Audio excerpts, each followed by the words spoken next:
Welcome to Classic Game Room for a quick review of the Sony PlayStation Gold Wireless Stereo Headset.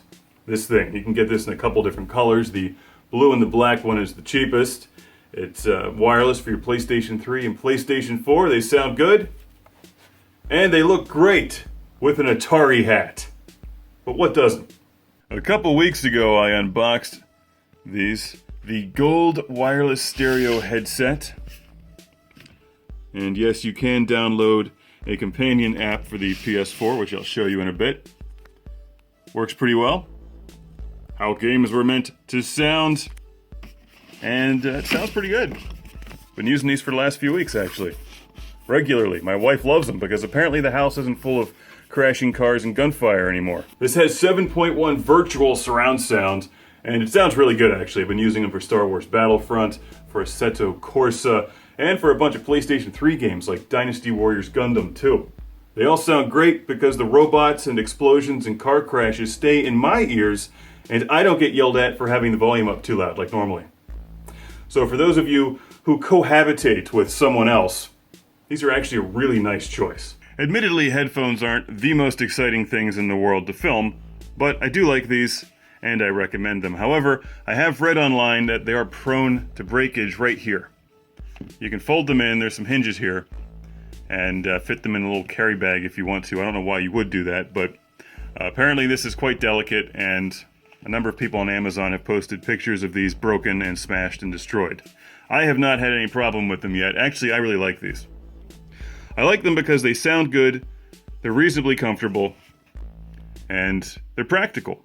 Because they're wireless, you just plug this little adapter here into your PlayStation 4 or PlayStation 3, and it picks up the signal, and they work pretty well. There's a companion app where you can tweak the sounds, and the button layout takes some time to get used to, but you can turn them off, or select setting 1, or apply some advanced settings to setting 2, like various EQ settings and whatnot. They have a bunch of presets for action games and movies, or you can just crank the bass all the way up, but I've actually heard some distortion when you do that. But on the whole, I like Sony headphones, and these have a nice crisp sound. Give them a few weeks to break in, like all headphones. Also, they block out a lot of other noises, so if someone's like, "Hey Mark, we're watching Star Wars Episode 1, it's great!" I can't hear them, because then I would be really upset. They're not bad looking at all. Here's where you plug them in to your to charge on your PS3 or your PlayStation 4, and they also work with the Vita. Comes with a cable, you can plug them into your Vita.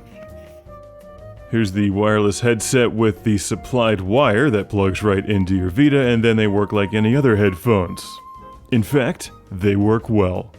There's your volume. This is your surround sound button. You can mute them if you're talking on the mic or you don't want to talk on the mic, you can mute it. And there's your sound versus your chat settings on the front. So, take some time to get used to, but on the whole, I like them. I've been using these on my Twitch streams a lot, and people have said they sound perfectly fine. They're not going to sound like my big recording microphone, but apparently they sound okay. I actually haven't even heard what they sound like. I take it from other people. Even though I call them headphones, this is technically a headset. While you can't see it, there is a microphone built into this thing. I like that it's hidden, though. I'm not sure what magic Sony has used to do this, but it does work quite well. I can speak, and other people can hear me. Now, I wouldn't recommend wearing these things for 12 hours on end, but for a 2 or 3 hour gaming session, they're perfectly comfortable, and they do sound nice. They block out a lot of room noise, and while you do get some background noise, which is presumably from the wireless device, they're not nearly as quiet as just wired headphones. They are pretty good for the price. The price is actually not bad for decent wireless headphones that simulate surround sound. So they're really not bad at all. I wouldn't expect these to be $500 headphones because they're not. They're like $75 headphones. And for $75, I think you get what you pay for. The battery life is pretty good. I've used them for at least 6 hours without charging them. And then I plugged them in overnight. A little bit of cushioning up here. They're actually kind of cool looking. And I don't even see the microphone, so I don't know where it is, but it's built in there somewhere. Other people can hear me when I'm talking, And that's what's important. Let's take a look at the app that you can download for your PS4. Here's a look at the Headset Companion app, which you download from the PlayStation Network. Choose your headset, and then you can see there's a bunch of presets there, including a Ratchet and Clank preset. There's also some more generic ones, including music and movies and bass boost, or you could just customize it yourself. I'm using Action, because I'm all about the action. And I like these headphones. I think you get what you pay for. Highly recommended. Welcome to the club. It's the Lord Carnage Club, where I thank these backers on Patreon by shouting their name in a volcano from within the zone of danger.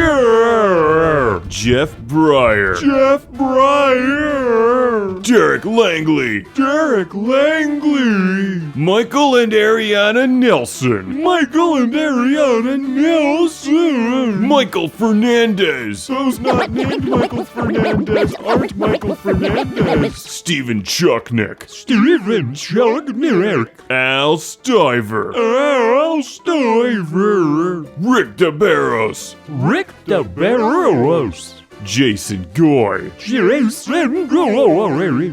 Sergio Matthias Hergert. Chip Sync Bale. Chip Sync Bale. Busy Signal. Still busy. Sean Zoltek. Sean Zoltek. Philip Straubenmuller. Phil does the dance of safety in the zone of danger. Jack Stavris. Jack Stavris. Ohad Kane.